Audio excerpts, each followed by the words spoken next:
기쁘고 행복하게 살아가는 사람이 있는가 하면 늘 고통 속에서 힘들게 살아가는 사람들이 있습니다. 그런데 힘들게 살아가는 사람들이 더 많은 것 같습니다. 우리가 사는 이 시대는 과거 어느 때보다 문명이 더 발달하고 과학기술이 발달하고 인권이 신장되어 있습니다. 다시 말씀드리면 과거 어느 때보다 더 자유롭고 풍요롭고 행복한 삶을 살 수 있는 시대입니다. 하지만 역설적이게도 이 시대를 살아가는 사람들은 과거보다 더 힘들다고 말합니다. 더 고통스럽다고 말합니다. 용기와 자신감을 잃은 채 살아가는 사람들이 참 많습니다. 또 그럴 것이 우리가 처해 있는 환경이 우리가 살아가기에 힘들 만큼 열악하기 때문입니다. 쥐꼬리만한 월급을 100년간 모아도 집을 살 수 없을 만큼 집값은 비쌉니다. 늘 불안하고 힘든 열악한 일자리들 잠잠해야 합니다. 미래를 기대하거나 내일에 대한 희망을 가질 수 없을 만큼 개천에서 용난다는 말이 사라진 지 오래되어 보니 이런 상황이 사람들로 하여금 절망하게 하고 좌절하게 하고 꿈을 내려놓게 하는지도 모릅니다. 그래서 어떤 사람들은 이런 시대를 살아가는 사람들, 특별히 청년들, 연애도 결혼도 출산도 포기했다 해서 삼포세대라고 불렀습니다. 그러더니 곧이어 내 집 마련과 인간관계마저 포기했다며 오포세대로 고쳐 불렀습니다. 최근에는 더 나아가서 이 시대를 살아가는 청년들이 모든 것을 포기했다면, 포기한 것이 너무 많다면 N포세대라고 부르기도 했습니다. 여러분, 이런 말들이 왜 회자됩니까? 이런 말들이 자꾸 회자되는 것은 우리가 사는 시대가 겉보기만큼 그렇게 살기에 행복한 시대가 아니라는 뜻일 것입니다. 그만큼 살아가기가 힘들고 어려운 세상이기 때문입니다. 물론 부모 찬스를 쓸 수 있는 몇몇 사람을 제외하고 대부분의 사람들은 자신의 힘으로는 살아가기가 녹록지 않고 힘드니 그런 말들이 나오는 것입니다. 미래에 대한 비전을 가지고 내일을 꿈꾸며 뭔가를 해보려는 마음을 갖게 만들기보다는 이 시대는 그런 마음을 가지고 자신의 삶의 기반을 마련하고 뭔가 노력하도록 격려하기보다는 우리의 삶의 현실이 너무나 힘들어서 아예 그런 엄두조차 내지 못하도록 합니다. 그래서 청년들은 인생의 출발점부터 불공평하며 불공정한 사회라고 말합니다. 그래서 공평한 세상, 공정한 세상, 그런 세상을 만들어야 한다고 울부짖습니다. 그래서 불공정하게 살아가는 사람들을 보면 분노하고 그런 사람들이 정치 지도자로 나서면 혈자리를 잃습니다. 여러분, 무엇이 이 시대를 살아가는 사람들을 이렇게 절망하게 하고 낙심하게 합니까?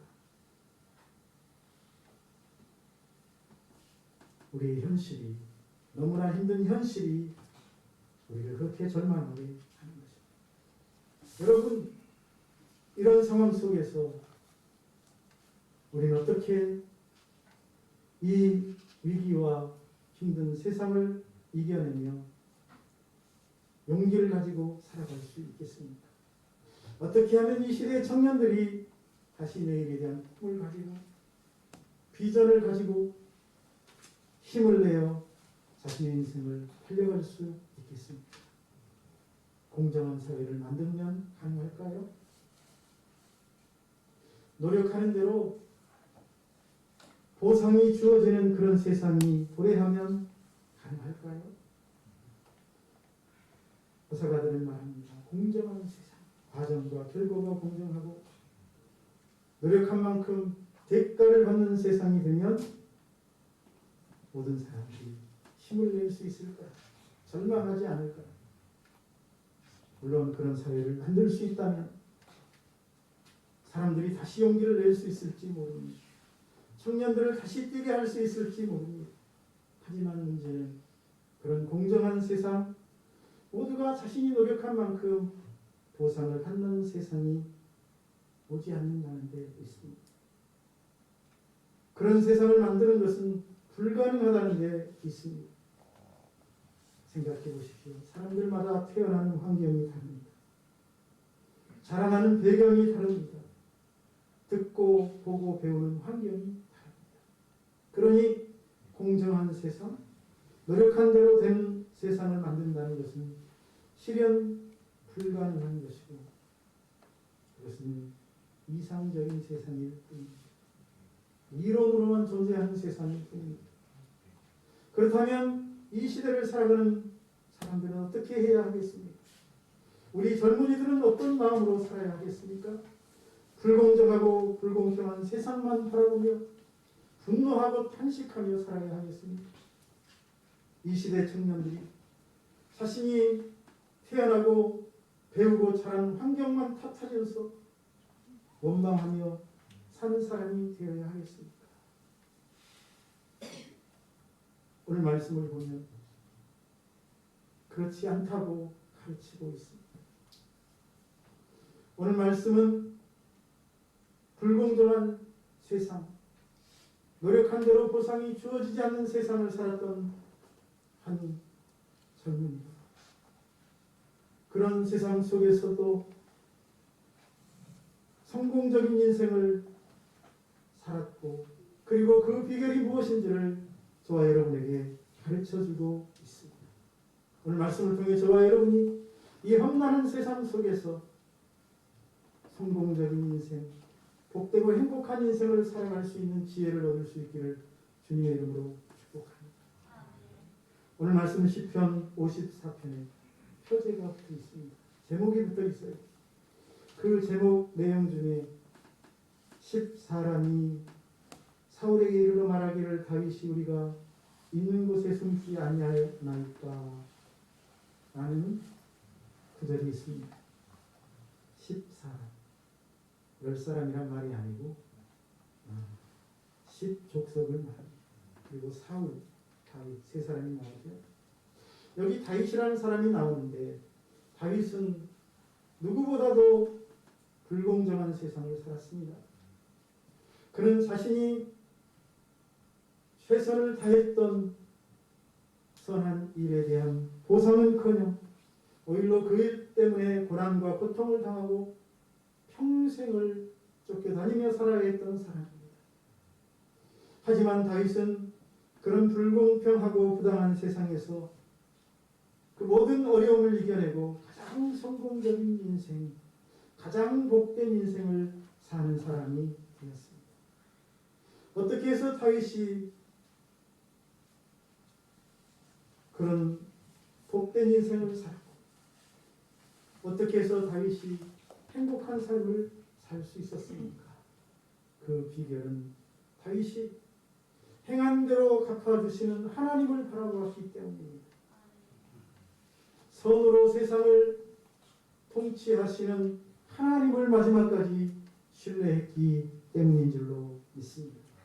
저와 여러분이 선으로 세상을 다스리시는 이가 하나님이라는 믿음이 있기를 주의 이름으로 축복합니다. 불공정한 세상만 바라보지 마시고 불공평한 사람들만 바라보지 마시고 선하신 하나님을 바라볼 수 있기를 주의 이름으로 축복합니다. 여기 나오는 사울은 베냐민 지파 사람으로 현재는 이스라엘을 다스리는 왕입니다.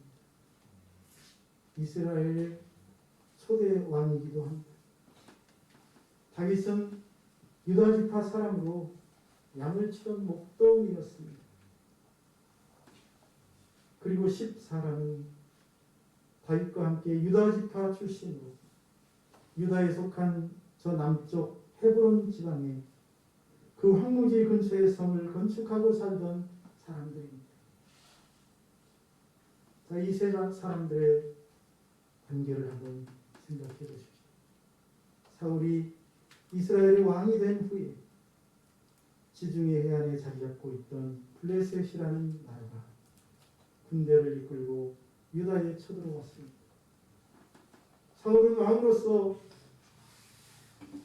나라와 국민을 지켜야 했기 때문에 군사를 수립해서 막으러 나갔지요. 그래서 두 나라의 군대가 마주하고 진을 칩니다. 블레셋은 에베스담님의 진을 쳤고 이스라엘은 엘라골짜기의 진을 쳤습니다.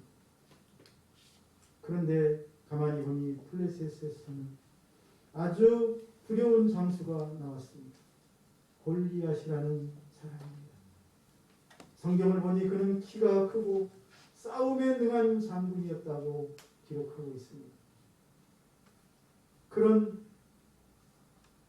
전쟁에 능한 장군이 이스라엘 진영 앞에 나와서 이스라엘을 조롱하며 1대1로 싸우자고 말합니다. 가장 싸움을 잘하는 사람 하나 내보내라. 나와 싸워서 이기는 쪽이 지는 쪽을 노예로 삼자, 종으로 삼자고 제안합니다. 사무엘상 17장 8절에서 11절. 너희는 한 사람을 택하여 내게로 내려보내라. 그가 나와 싸워서 나를 죽이면 우리가 너희의 종이 되겠고 만일 내가 이겨 그를 죽이면 너희가 우리의 종이 되어 우리를 섬길 것이다. 수장 대결을 하자고 제안한 것입니다. 사울과 온 이스라엘 사람들이 이 블레셋 사람 골리앗의 말을 듣고 놀라 두려워했습니다. 왜냐하면 그는 전쟁에 능한 장수였기 때문에 40일 동안 이 골리앗이 매일같이 이스라엘 진영 앞에 와서 이스라엘 군대를 조롱하고 모욕하며 하나님마저 모욕하는 말을 서슴지 않았습니다. 골리앗은 이스라엘 사람들이 분노가 치밀어 오를 정도로 조롱하고 모욕했습니다. 하지만 이스라엘 군대에서는 그런 소리를 들으면서도 그런 모욕과 조롱을 당하면서도 아무도 내가 나가서 저 사람과 싸우고 죽이고 오겠다며 나서는 사람이 없습니다. 그래서 사울 왕이 저 사람을 죽이는 사람에게는 많은 재물을 주고 내 딸을 아내로 주고 그의 아버지의 집은 세금을 면제해 주겠다고 말합니다. 하지만 나서는 사람이 없습니다. 골리앗이 두렵기 때문에. 성경은 이렇게 기록하고 있습니다. 이스라엘 모든 사람이 그 사람을 보고 심히 두려워하여 그 앞에서 도망하며 이스라엘 사람들이 이르되 너희가 이 올라온 사람을 보았느냐? 참으로 이스라엘을 모욕하러 왔도다. 그를 죽이는 사람이 왕이 많은 재물로 구하게 하고 그의 딸을 그에게 주고 그의 아버지의 집을 이스라엘 중에서 세금을 면하게 하시리라. 이스라엘 사람들이 두려워하고 있습니다. 여러분 왜 두려워합니까? 골리앗이 가진 외면적인 것들만을 바라보았기 때문에 골리앗이라는 사람을 바라보았기 때문에 그 이면에 계시는 하나님을 보지 못했기 때문이지요. 여러분 저와 여러분 어떻게 살아가고 있습니까? 부조리하고 불합리한 세상만 바라보며 두려워하고 불평하고 원망하는 사람입니까? 아니면 그런 세상 가운데서도 나를 통하여 선을 이루시고 하나님의 나라를 이루어 가시는 하나님을 바라보며 감사하며 살아가는 사람입니까? 여러분 다시 그 이야기로 돌아가십시오. 블레셋 사람이 매일같이 이스라엘 진영에 와서 조롱하는데 마침 다윗이 아버지 이새의 심부름으로 그 전쟁에 출전한 그의 형들에게 먹을 음식을 가져다 주러 왔다가 그 블레셋 사람이 마침 나와서 이스라엘 군대를 모욕하고 이스라엘의 하나님을 조롱하는 소리를 들었습니다. 그는 분노가 일어나서 자신이 나가 저 사람과 싸우겠다고 합니다. 다윗의 형들과 사울하니 너는 어리고 전쟁 경험이 없어서 나갈 수 없다고 나가면 안 된다고 말입니다. 하지만 다윗은 자신의 생각을 꺾지 않습니다. 여러분, 다윗은 왜 나가겠다고 합니까? 다윗은 왜 골리앗을 보고도 두려워하지 않습니까? 다윗은 골리앗을 본 것이 아니라 골리앗보다 더 크고 강하신 하나님, 자신과 함께 하시는 하나님을 믿고 신뢰했기 때문입니다. 할렐루야. 아멘. 우리가 이 세상을 살아가는 동안 주눅들지 않고 겁먹지 않고 당당하게 살 수 있는 비결은 하나님을 바라보는 것입니다. 하나님을 신뢰하는 것입니다. 세상이 아무리 악하고 세상이 아무리 불합리하고 악한 자들이 잘 되는 것 같을지라도 아무 그런 것 바라보고 분노하지 마십시오. 세상은 다 그런 겁니다. 하나님의 사람은 그런 세상을 바라보고 사는 사람이 아니라 선하신 하나님을 바라보고 사는 사람인 줄로 믿습니다. 아멘. 여러분, 그렇게 해서 어려서부터 용사했던 골리앗과 양을 치던 목동 다윗이 싸우게 되었습니다. 골리앗은 갑옷과 투구를 쓰고 칼과 창과 단창을 들고 또 방패 든 자를 앞에 두고 다윗과 싸우러 나옵니다. 하지만 다윗은 갑옷을 입어보니 맞지 않습니다. 투구도 부자연스럽습니다. 칼도 차보니 전혀 어울리지 않습니다. 다 벗어 던지고 물매와 돌 몇 개만, 물매 먹일 돌만 골라가지고 싸우러 나갑니다. 그 모습을 보고 족장 골리앗이 말합니다. 네가 나를 개로 여기고 막대기를 가지고 내게로 나왔느냐. 그렇게 말할만 하죠. 막대기에 돌 걸어가지고 던지겠다고 싸우겠다고 나왔으니 저런 말 할만 하지 않습니까? 골리앗은 왜 다윗을 이렇게 조롱합니까? 전쟁에 능하신 하나님, 전쟁의 성패를 좌우하신다는 사실을 알지 못하고 다윗의 외적인 모습만을 바라보고 업신여겼기 때문입니다. 다윗이 그런 골리앗에게 이렇게 말합니다. 너는 칼과 창과 단창으로 내게 나오지 마. 나는 만군의 여호와의 이름 곧 네가 모욕하는 이스라엘 군대의 하나님의 이름으로 내게 나아가라. 오늘 여호와께서 너를 내 손에 넘기시니 내가 너를 쳐서 내 목을 베고 블레셋 군대의 시체를 오늘 공중에 새와 땅의 들짐승에게 주고 온 땅으로 이스라엘의 하나님이 계심을 알게 하고 또 여호와의 구원하심이 칼과 창에 있지 아니함을 이 무리로 알게 하라. 전쟁이 말이죠. 가진 무기에 따라 성패가 결정나고 싸우는 기술이 있는 사람에 의해서 전쟁의 승패가 결정된다고 믿는 이스라엘 군대와 블레셋 군대, 그 사람들에게 전쟁은 그런 것이 아니고 하나님께 속한 것이라고 다윗이 골리앗을 쓰러뜨리고 깨닫게 해주겠다고 외칩니다. 여러분, 얼마나 대단한 믿음이요 외침입니까? 하나님이 골리앗이 쓰러지는 것을 보여주었기 때문에 외친 게 아닙니다. 여러분, 다윗의 믿음입니다. 원하기를 저와 여러분에게도 이런 믿음이 있기를 주의 이름으로 축복합니다. 아멘.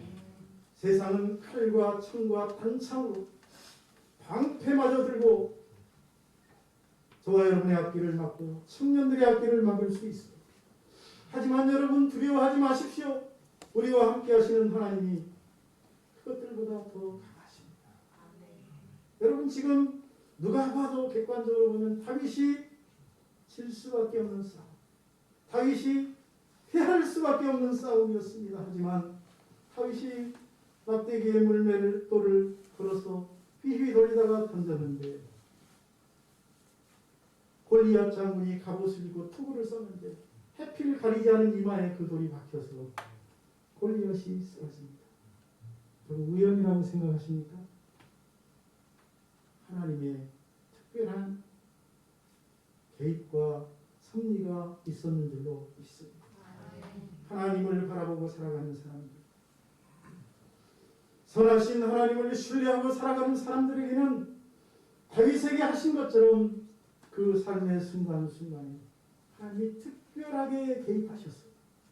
골리앗을 쓰러뜨리고 하나님이 살아계신 하나님이여 전능한 분이라는 사실을 그 삶을 통해 보여주시는 줄로 믿습니다.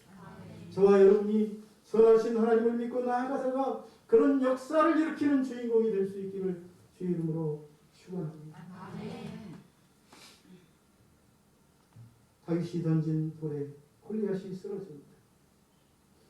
그것을 바라보고 사울과 이스라엘 군대가 갑자기 사기가 올라서 블레셋 군대를 물리치고 승리합니다. 다윗은 쓰러진 골리앗을 향하여 달려가서 골리앗이 차고 있던 칼을 뽑아 그의 목을 베립니다. 다윗은 일순간에 전쟁 영웅이 되었습니다. 그 모습을 본 사울이 그를 자기 곁에 두고자 군대 사령관으로 삼습니다. 하지만 백성들이 다윗을 너무 좋아하고 다윗에 몰려가는 모습을 보면서 사울이 다윗을 미워하고 시기하기 시작합니다. 그를 죽이려 합니다. 다윗은 살기 위해서 도망쳐야 했습니다. 사울은 추적병을 보내며 집요하게 다윗을 죽이려고 제거하려고 추적합니다. 다윗은 그런 상황 속에서도 사울에게 쫓기며 수없는 죽을 고비를 넘기면서도 사울을 비방하지 않습니다. 사울을 원망하지 않습니다. 심지어는 마침 하나님이 사울을 제거하라고 주신 기회인 것처럼 보이는 그런 사울을 제거할 수 있는 찬스가 찾아왔습니다. 하지만 다윗은 자신의 손을 들어 사울을 제거하지 않습니다. 두 가지 이유가 있습니다. 하나는 사울이 하나님이 세우신 왕이라는 이유 때문입니다. 하나님이 세우신 왕은 내가 치지 않겠다. 절대로 건드리지 않겠다. 이런 마음은 어디서 옵니까? 하나님에 대한 하나님의 주권을 인정하는 믿음에서 온 거예요. 사울을 인정하기 때문이 아니고 그를 세우신 하나님을 두려워하기 때문인 줄로 믿습니다. 둘째는 모든 자신의 사정과 형편을 아시는 하나님이 자신을 선한 길로 인도해 주실 것을 믿었기 때문에 선하신 하나님을 믿었다는 사실입니다. 사랑하는 여러분,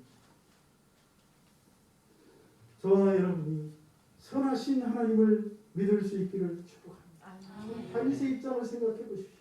얼마나 불공평하고 얼마나 분노할 만한 세상입니까? 얼마나 억울하고 원통한 상황입니까? 자신은 사울을 위해 큰 공을 세웠는데 죽을 고비를 넘기며 원수를 물리쳐 주었는데 보상은커녕 죽이겠다고 도망가니 추격병까지 보내면서 제거하려고 하니 얼마나 화가 나고 억울하겠습니까? 하지만 다윗은 다시 말씀드립니다. 그런 상황 속에서도 불평하거나 세상을 원망하지 않았습니다.